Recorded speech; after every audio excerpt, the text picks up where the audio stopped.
آخر ایک ایسی فصل ایسی کاشتکاری دین کی بدی الدین نے فرمائی ہے، کیونکہ یہ کھنڈرات تھا، یہ ایمان کا ریگستان نہیں تھا، ایمان کی فصلیں بہارا نہیں تھی، بلکہ یہ خندق تھا، کفر کا یہ گڈھا تھا، شرک کا۔ یہاں پر اپنی محبتوں کا، اخلاق محمد رسول اللہ کا ہیرو چلا کر جب اس زمین کو برابر کیا ہے، سید بدیع الدین 595 سال 7 مہینے 17 دن کی عمر لے کر اس ہندوستان سے بیرون ہندوستان تک ایک ہی مشن لے کر چلے کہ لا الہ الا اللہ محمد رسول اللہ۔ اپنی کتاب نطاق کبرت الوحدت، اپنی کتاب احدث المعارف میں تو جلیل القدر ولی اللہ فرماتے ہیں، جن کو زمانہ غوث اعظم کہتا ہے، جن کو زمانہ غریب نواز کہتا ہے، آپ اپنے نوتابات میں فرماتے ہیں کہ باللہ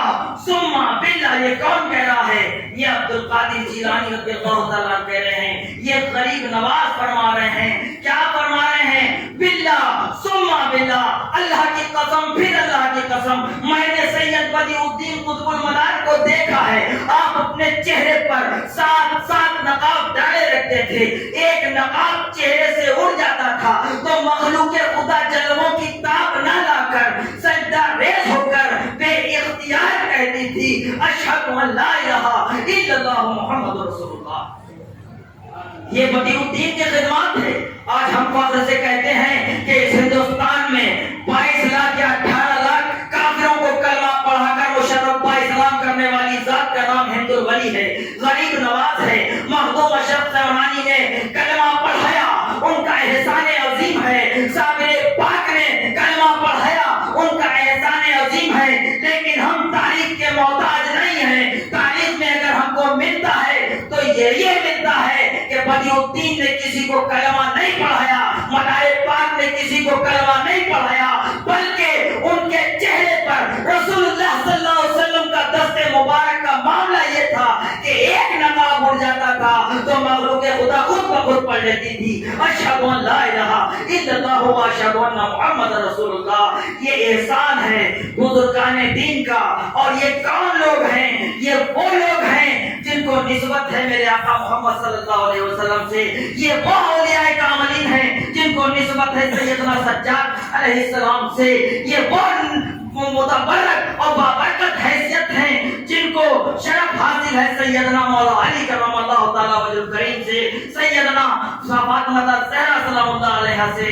اور میں آپ کو بتاؤں یہ بدیع الدین کا شجر نسب کوئی بہت بڑا نہیں ہے، آپ انگلی پر بھی گن سکتے ہیں۔ آپ کا نام سید بدیع الدین احمد قطب المدار، آپ کے والد بزرگوار حضرت قاضی قطب الدین علی حلوی، آپ کے والد حضرت ظہیر الدین، آپ کے والد حضرت بہاء الدین، آپ کے والد حضرت اسماعیل، آپ کے والد سید محمد، آپ کے والد احمد اسماعیل، آپ کے والد حضرت امام جعفر صادق رضی اللہ تعالیٰ عنہ، آپ کے والد حضرت امام محمد باقر رضی اللہ تعالیٰ عنہ، آپ کے والد حضرت امام زین العابدین شہدائے کربلا میں جو بچے، اور آپ کے والد سیدنا امام حسین علیہ السلام، آپ کے والد جناب مولا علی کرم اللہ تعالیٰ وجہ الکریم، آپ کی زوجہ سیدہ عابدہ طیبہ طاہرہ فاطمہ سلام اللہ علیہا، اور آپ کے والد جناب محمد رسول اللہ۔ یہ ہے بدیع الدین کا شجرہ۔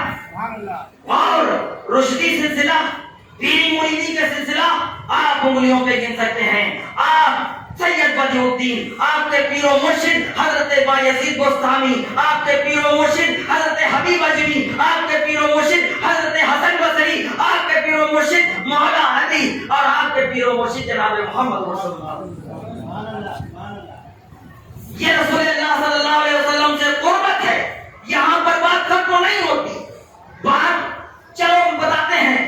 حضرت سیدنا عبدالحق محدث دہلوی اخبار الاخیار میں ہی لکھتے ہیں کہ جب آپ سے کوئی مرید ہوتا تھا، اور مجھ سے بھی ہوتا ہے مرید، اور بھی تمام پیران نظام سے لوگ مرید ہوتے ہیں، جب مرید ہوتے ہیں تو کیا کہتے ہیں؟ حضرت اپنا شجرہ دے دیجیے، کہتے ہیں نا، سب سے کہتے ہیں، جو پیر ہوتے ہیں سب سے کہا جاتا ہے۔ تو مدار پاک سے بھی عبدالحق محدث دہلوی فرما رہے ہیں، اخبار الاخیار میں فرما رہے ہیں کہ بدیع الدین سے جب کوئی سوال کرتا تھا کہ حضرت میں آپ سے بیعت ہو چکا ہوں، مجھے اپنا شجرہ دیجیے، تو سید بدیع الدین رضی اللہ تعالیٰ عنہ کیا فرماتے ہیں کہ اسم کا اکتب، اسم کا اسمی سما اسم کا محمد رسول اللہ، یعنی اپنا نام لکھ، میرا نام لکھ اور رسول اللہ صلی اللہ علیہ وسلم کا نام لکھ. یہ قربت حاصل تھی وہ نسبت اویسیہ کے تحت سیدنا بدیع الدین قطب المدار رضی اللہ تعالیٰ عنہ کو. اس طرح سے اگر آپ کتابوں کے مطالعے کریں گے،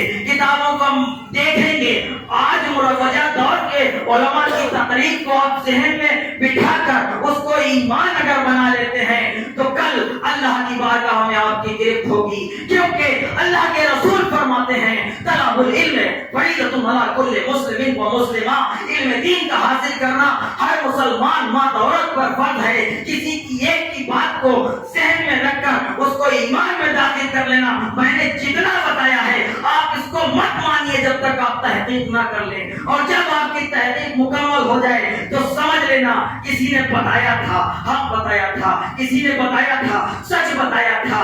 یہ اولیاء اللہ کی باتیں ہیں، ان کو پاک لوگ سمجھ سکتے ہیں، کیونکہ باعث پاک، مخدوم پاک، مدار پاک، غوث پاک اور تمام پاک، اور جب پاک ہیں تو پاک لوگوں کا ذکر بھی پاک کرتے ہیں اور پاک لوگوں کا ذکر سنتے بھی پاک لوگ ہیں.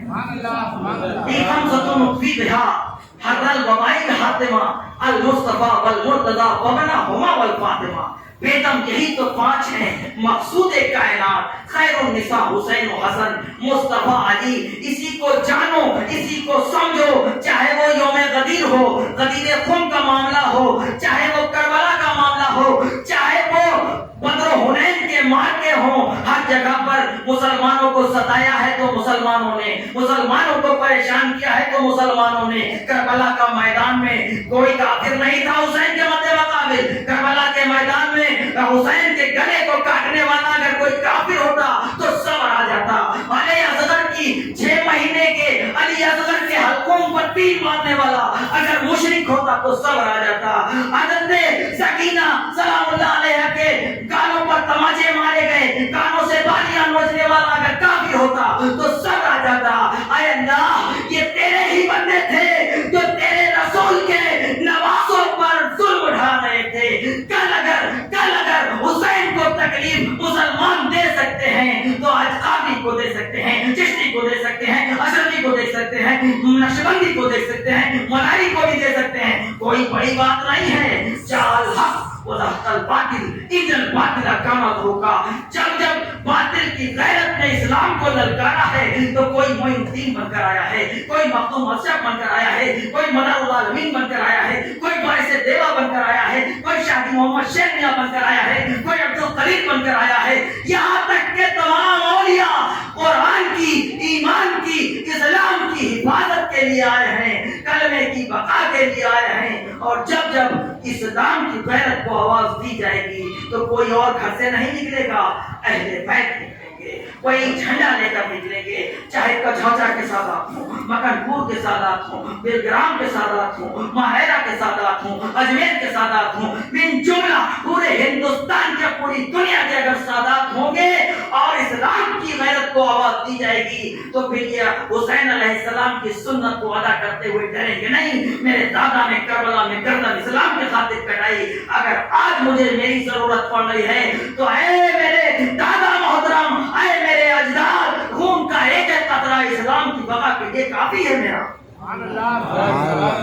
لیکن ضرورت ہے سچائی کی، ضرورت ہے حقیقت کی، ضرورت ہے ہمیں اور آپ کو متحد ہونے کی. یوں ہی کام نہیں چلے گا، وقت کی قلت اجازت نہیں دے رہی ہے. بس رب قدیر کی بارگاہ میں دعا کرتا ہوں پروردگار عالم کہنے سننے سے زیادہ عمل کرنے کی توفیق عطا فرمائے اور جائز نیک تمناؤں کو قبول فرمائے. اسلام کا پرچم صبح قیامت تک بلند رہے اور اللہ رب العزت سب کو ہدایت دے. سب سے بڑی بات، ایک آخری بات اور اہم بات یہ کہنا چاہتا ہوں، چاہے میں ہوں مکن پور کا ہوں، چاہے سید سلمان اشرف ہوں، آپ کے درمیان دونوں لوگ آتے ہیں یا کہیں کے بھی سید صاحب آتے ہیں، آپ ان کی تربیت میں رہتے ہیں، آپ ان کے ساتھ رہتے ہیں. آپ نماز تو مطلق سب کے اوپر فرض ہے، نماز مطلق سب کے اوپر فرض ہے، بس ان لوگوں پر فرض نہیں ہے جو ذی شعور نہیں ہے، جو پاگل ہیں، جن پر شریعت